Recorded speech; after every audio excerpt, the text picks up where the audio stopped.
A high-pitched cry for help by problematic_Lana on AO3. Chapter 23. Love you, Mom. After far too long, the Midoriya Inko case was making progress. Not the progress Aizawa had hoped for, but it was something. They finally found the body, not because of their own merit, but because it was given on a silver platter. Her body was found in the exact same place where her head once was, in almost perfect condition, and extremely cold, obviously being kept frozen to avoid decomposition. The police retrieved the body and reunited it with its head, now ready to make a proper autopsy. Just as suspected, she had died from asphyxia. Her body didn't show any signs of struggle either, nor did they find any other evidence that could be used. It was actually the lack of something that gave them an oblivious clue. A nail was missing.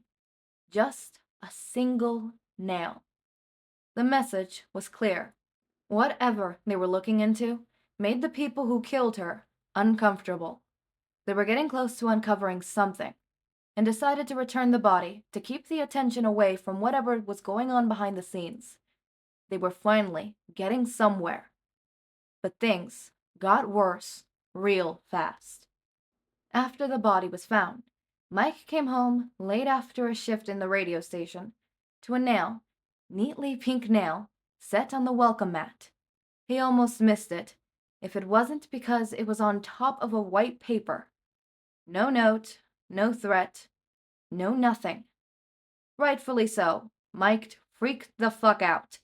The possibilities were obvious. It was either a threat to Izuku's well-being because of his connection with the victim, or a threat to Shouta for his connection to the case. Either way, it was bad news. Real bad news.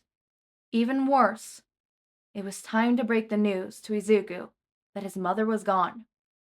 The couple made a deal that same night to not frighten their little boy. They contacted Namoasa, and he came in to collect the nail and paper as evidence. That night, they had a couple of heroes on site to avoid any problems. But after that first night, they would take time off work and make security arrangements, especially since a child was involved. Everyone thought it to be the right answer. It was settled then. They had to break the news to little Izuku. Mike asked Aizawa a few minutes to calm down first, noting that his husband probably needed them too, but just wasn't willing to admit it. He made chai tea and some coffee for the underground hero, settled them on the coffee table, and kind of organized the sofa cushions in a nervous space head. The idea of Izuku crying broke his heart. He guessed that Shouta told him to come to the living room as he arrived looking nervous and sat in the middle portion of the sofa, a small All Might plushie in his hands being clutched to death in between his fingers. He looked at Mike, who sat next to him, and then back to Shouta, his eyes filled with nervousness and guilt. Am I in trouble? He signed, letting go of the plushie, like he accepted a sentence before knowing his charges. That was the first time Hisashi realized that they never really needed to scold him. They had obviously corrected some behaviors and manners, like how to use chopsticks and silverware, every now and then, but never felt the need to scold him. He really was a great kid. No, Bunny, you're not in trouble, Mike said, his voice sweet and mellow. And even if you were, there is no reason to be nervous around us. We're always looking up for you. He saw his little shoulders relax a bit. He took a deep breath of air and looked at Shouta. After all, he was the one who knew best about his mother's case. Izuku, the black-haired man called, making sure to keep his voice low. We have news about your mother, he announced, and the kid got tensed again. I'm really sorry, kiddo, he said, really to throw the bomb on him with a lump on his throat. But the police found her dead. They all paused, waiting for a reaction. But there really wasn't anything there. Izuku looked at him, eyes wide open, but nothing more. He then looked at Mike, almost as if to verify what he said was really true. He then directed his eyes to the plushie in hands, not quite grabbing it so hard anymore. After what appears to be too long, the blonde got worried.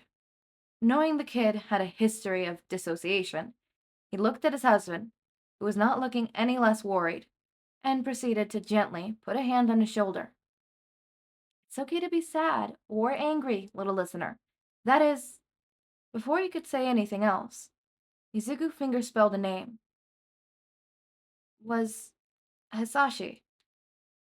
Him. Was he asking if he killed his mother? What? Before the loud hero could panic at the out-of-character accusation, Aizawa interrupted. The truth is that we don't know. He laminated, having to tell something so morbid to a kid that young. But there was no good in sugarcoating something like death. We haven't seen or heard of your biological father, but it could be a possibility. Aizawa moved closer, not even waiting for the kid to give a response, to move him to his lap. I know this doesn't make things better, but we believe it was painless, and we will do justice, no matter what. Oh, his father. His biological father. He couldn't help the nausea that stopped him from talking from the mere idea of his own father killing his wife. God Lord. He was only 6. What kind of parents were they for him to get that conclusion himself? This time, he didn't wait. He moved closer to Izuku, too, and hugged them both, feeling his son tremble under his touch. You can let it out, he whispered, but Izuku didn't quite do it just yet. She didn't love me. They heard him whimper, his voice slow and full of emotions ready to spill. I love her, he continued, and broke into a silent cry. And wasn't that the most heartbreaking thing he could ever say? It was probably the most he had ever said, and Mike kind of wished he didn't. How could he possibly mend a heart so broken, so young and full of holes his parents were supposed to fill? What parent book was out there on how to fix your toddler's broken heart? How could any of them hold the pieces together when he felt like sand in their hands? But he couldn't lie to himself, nor was he willing to lie to their son. Izuku had every right to be angry and sad for not having the parents he deserved from the beginning. Sometimes, he said, not even trying to hold back his own tears, parents don't know how to love their kids in the way they deserve to be loved. He put on his best smile when green eyes looked up to him, spilling tears by the litter. And sometimes people miss people who aren't nice to them, and that's okay too. You don't have to like someone to love them. Green eyes watered even more, lips trembling in anguish. A child should never feel. And Mike let him, while he cried himself, cuddling even closer, making the three of them just one messy hug. I don't know her, so I can't tell you what she did or what she didn't do. But it's okay to hold her memory dear, even if she hurt you, and you feel you can't forgive her. Aizawa said, his voice slightly uneven. We are not here to replace her, he stated. We are here for you in any way you are willing to accept us. He rubbed his back, trying to coach him into that deep cry that he was holding in. And so he did. He cried, a long, deep, loud cry that he put his small heart into. He let the tears flow because he couldn't possibly know what else to do. His mother was gone. The only person besides Mike and Shouta that at some point looked up to him. That person that loved him until he was quirkless. The person that broke her promise to love him no matter what. The person he loved regardless of how much she lied to him and ignored him. The person he hated that he loved. He cried for hours until he was so tired and drained that he was falling asleep on Aizawa's lap, who never stopped rubbing circles on his back. She can have my goodbye box, Papa, he mumbled, holding his shirt, wet from his tears. It was a bittersweet moment for Aizawa as much as it was for Mike. They didn't exactly hold Midoriya Inko in high standards, but having this little kid openly admit to love her while at the same time accepting them as their parent made them wonder if they should be grateful for her, for leaving them with such a blessing their little kid was. They all stayed there, long after the little one fell asleep, holding him as if he was made out of glass, repenting to have met him or helping him before, thankful that they had him now, that they had each other. Aizawa promised himself he would give Midoriya Inko the best burial he could get, and give his kid a last chance to say goodbye to the woman who tried and couldn't find it in herself to raise him. He deserved that much, at least.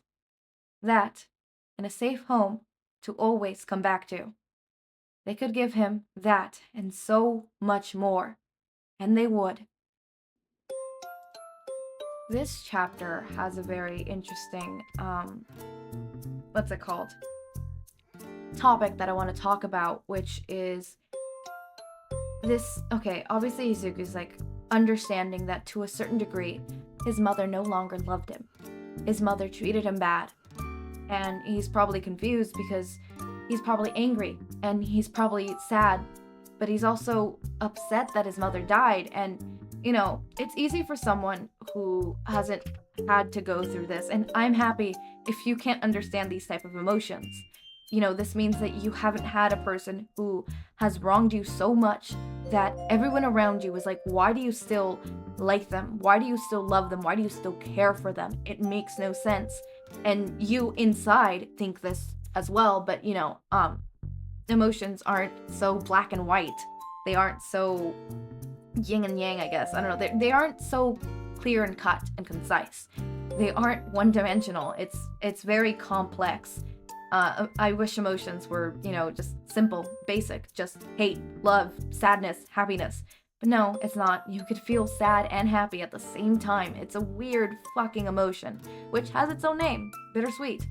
And there's also to love and hate someone at the same time. And for Izuku's example, and for many people out there who have had manipulators, specifically not just manipulators, but really bad people in their life who had wronged them in one shape or form, whether this is a neglectful parent, an abusive parent, a neglectful friend, partner, whatever it is, whatever type of wrong that you've been dealt with, and you feel hate towards that.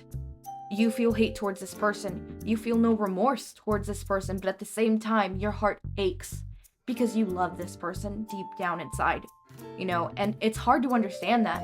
And it's why when, I see people be like, oh, why didn't, blank just leave him? I mean, clearly he was, abusive, so why just not leave? It's not that simple. It really isn't. It's not.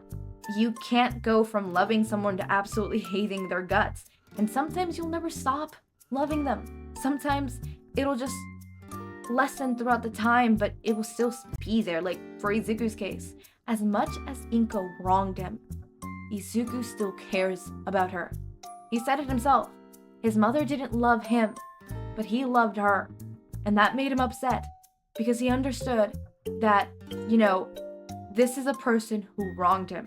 This is a person who failed him. This is a person who broke their promise to love him no matter what the second he turned quirkless.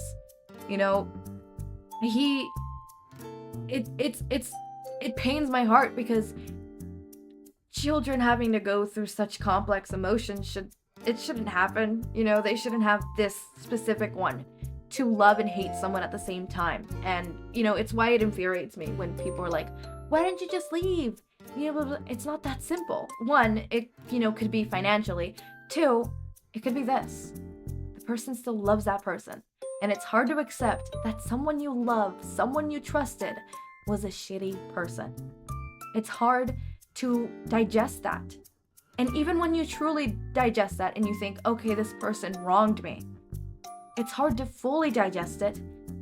And even if you fully digest it and you understand this person was a horrible person, this person did not deserve me, sometimes a small part of you still loves them.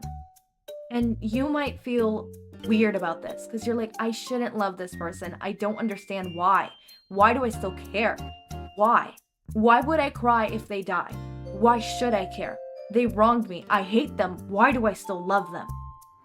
You can hate and love someone at the same time. It's a human emotion, and human emotions are complex. And I love the way that it's portrayed in this chapter. I think Problematic under Lana did an amazing job at this, especially with the kid. Kids, you know, this is someone Izuku grew up with. This is his mother. And I love Aizawa stating that he's not trying to replace her, and that they just want to do and be what Izuku allows them to be. And that's just, this is a really sweet moment. Obviously, this is what I would like to call 1 step back, 2 steps forward. So Izuku took 1 step back, right? And then he took 2 steps forwards. And I love that. It's a really nice one where he finally gets to heal from that. And I wonder if the next chapter is going to be the burial, the funeral. Because the next chapter is called Goodbye Box. So, yeah. As always, my raindrops, make sure to eat, sleep, drink water, take your meds. Have a wonderful day or night. Link to my Discord server and socials are down in the description. Subscribe to see more of my content, and thank you so much for watching.